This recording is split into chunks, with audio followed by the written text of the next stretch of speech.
DMTV Info, votre chaîne d'information en temps réel. La politique, la santé, le sport, les faits de société, la musique, les rumeurs et bien plus encore. Vous découvrirez cela dans notre chaîne DMTV Info.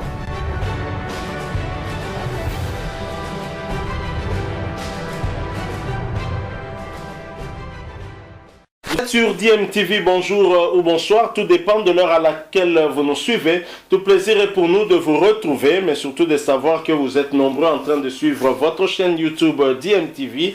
DMTV qui vous propose l'actualité, mais vous propose également des analyses et des réflexions sur des sujets d'actualité, sur des faits sociaux ou tout simplement des réalités que nous observons ici chez nous en République démocratique du Congo. Les Léopards U23 sous l'entraîneur Jean-Claude Loboko n'y arrive toujours pas. Ces Léopards n'arrivent pas à inscrire un seul petit but et décidément ils ont encore perdu hier lundi face aux Ougandais de Cops par la marque d'un but à 0. Les jeunes de Jean-Claude Loboko qui montaient sur le terrain pour disputer un match de classement pour la 5e place étaient face aux Ougandais qu'ils avaient rencontrés d'ailleurs en phase de groupe en première rencontre 0 but partout. On avait de l'espoir que cette équipe pouvait aller loin au regard de ce résultat contre le tenant du titre. Malheureusement, l'Ouganda a été beaucoup plus fort. Le vainqueur de la partie allait disputer bien sûr l'honneur de la 5e place dans la compétition. Najib Yiga a marqué le seul but et l'unique d'ailleurs de la partie pour offrir la victoire à l'Ouganda. Qu'est-ce qui n'a pas marché? Que se passe-t-il du côté de Jean-Claude Loboko? Avant d'aller du côté de Bahir Dar en Éthiopie, le sélectionneur des I-23 Jean-Claude Loboko qui s'exprimait devant la presse nous parlait un tout petit peu des deux équipes qui se retrouvaient avec la RDC dans le même groupe, notamment la Tanzanie ainsi que l'Ouganda. Il disait ne pas connaître ces pays, peut-être une petite idée pour l'Ouganda, mais au moins il a eu à affronter l'Ouganda en première rencontre. Et que s'est-il passé pour qu'en deuxième rencontre finalement la République démocratique du Congo puisse perdre? Il faut dire que lors du premier match entre les deux pays, en deuxième période, l'Ouganda avait aussi vraisemblablement pris un tout petit peu le dessus. Peut-être que la chance n'était pas de son côté, mais en tous les cas, en match de classement, l'Ouganda a inscrit son but qui lui a permis en tout cas de passer devant les Congolais. Et les Congolais qui continuent toujours à courir derrière un seul but, décidément ils vont finir par terminer cette compétition sans inscrire le moindre but. Combien de buts encaissés?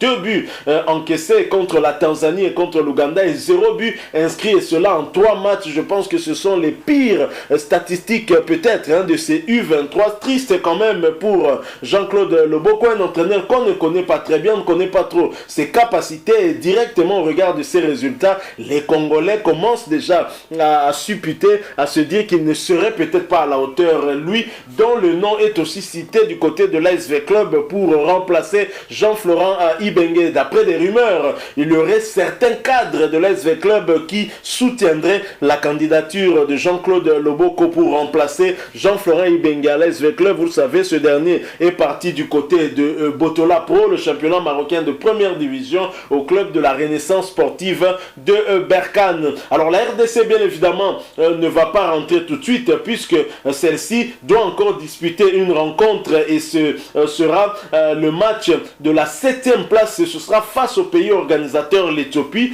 qui a été battu au tir au but par l'Érythrée. Le match s'était soldé par le score de 1 but contre 1 partout, et c'est au tir au but que l'Érythrée a fini par remporter cette rencontre 3 buts à 2. En demi-finale, on aura la Tanzanie qui sera face au Sud-Soudan et le Burundi face au Kenya. La finale va se jouer le 30 juillet 2021 prochain. L'Ouganda jouera face à l'Érythrée, le match de la 5e place. Et donc le match entre la République démocratique du Congo et l'Ouganda était un match pour permettre maintenant d'être qualifié pour jouer le match de la 5e et 6e place, parce que l'équipe qui va perdre sera d'office 6e. Et dans l'entretemps, la RDC va disputer la 7e place au pays organisateur. Alors que se passe-t-il? Pourquoi nous n'y arrivons pas pas contre des pays, je dirais, moyens. Si la RDC n'y arrive pas contre l'Ouganda, n'y arrive pas contre la Tanzanie, on se demande bien le jour où la RDC sera face à des nations beaucoup plus fortes ici en Afrique, telles que les Maghrébins, par exemple, l'Égypte, la Tunisie, le Maroc, le Sénégal, le Nigeria, le Cameroun, qu'adviendra-t-il de la République démocratique du Congo? Il y a lieu en tout cas de faire une évaluation et essayer de savoir quels sont les points qui ne fonctionnent pas. Est-ce que c'est au niveau de l'encadrement? Est-ce que c'est au niveau des moyens qui ne suivent pas? Est-ce que c'est au niveau des infrastructures qui empêchent nos athlètes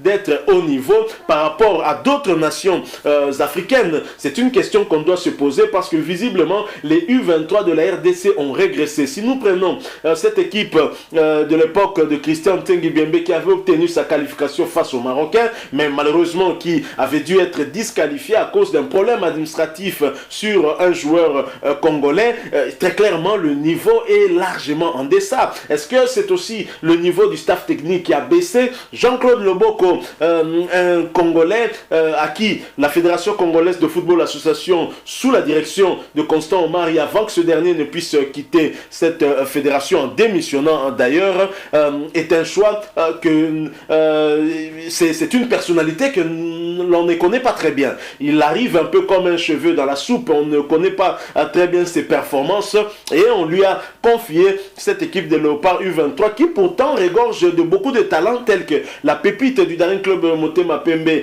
Karim Kivuidi. Vous avez l'avant-centre du tout-puissant Mazembe, Joël Beya, qui continue à décevoir. Joël Beya qui quitte cette compétition sans inscrire le moindre but, un peu comme lors du championnat d'Afrique des Nations où il n'avait inscrit aucun but encore. Est-ce un hasard ou est-ce vraiment des contre-performances qui se justifient par rapport au profil et à la qualité du joueur? Des questions qui valent vraisemblablement leur pesant en d'or. En tous les cas, nous devons analyser froidement le déroulement de cette compétition et cette contre-performance de la République démocratique du Congo contre des pays que je dirais moyens. Et là, donc, c'est vraiment un mauvais signe. Si on a du mal à inscrire même un but, perdre, oui, c'est normal, on peut perdre par un score de 2-1, mais à inscrire même un but contre l'Ouganda, contre la Tanzanie, en 2 rencontres, nous avons été incapables de trouver le chemin de filet contre l'Ouganda. Je dis qu'il y a un problème. Est-ce que c'est Jean-Claude Loboko le problème? Nous n'en savons pas. Voilà ce que nous avons voulu un tout petit peu partager avec vous, cette analyse, cette réflexion par rapport à cette contre-performance de nos poulains, de nos léopardos là-bas en Éthiopie. Nous attendons maintenant le match de la 7e place contre le pays organisateur. Allons-nous y arriver? On verra bien. Voilà, merci. Nous sommes arrivés à la fin de cette petite analyse sur cette défaite des Léopards contre l'Ouganda, un match qui allait nous ouvrir la porte pour le match de classement de la 5e position, et défaite 1-0 bien évidemment, et un bilan très largement négatif. Je dirais même que c'est un bilan catastrophique. Nous sommes arrivés à la fin. Si vous avez aimé cette petite réflexion, laissez-nous un maximum de j'aime, likez donc cette vidéo. Merci de partager avec nous aussi votre point de vue sur ce sujet. Si vous en avez un, bien évidemment, n'oubliez pas aussi, si vous êtes nouveau sur cette chaîne ou ancien, mais que vous ne vous êtes pas encore abonné, abonnez-vous et n'oubliez pas d'activer la notification. Il suffira pour cela de cliquer tout simplement sur la petite cloche que vous verrez apparaître dès que vous serez abonné. Encore une fois, merci à vous. Nous espérons vous retrouver bientôt avec un autre sujet d'actualité. En attendant, portez-vous bien et DMTV vous dit au revoir.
Tu peux me préparer 10 chansons de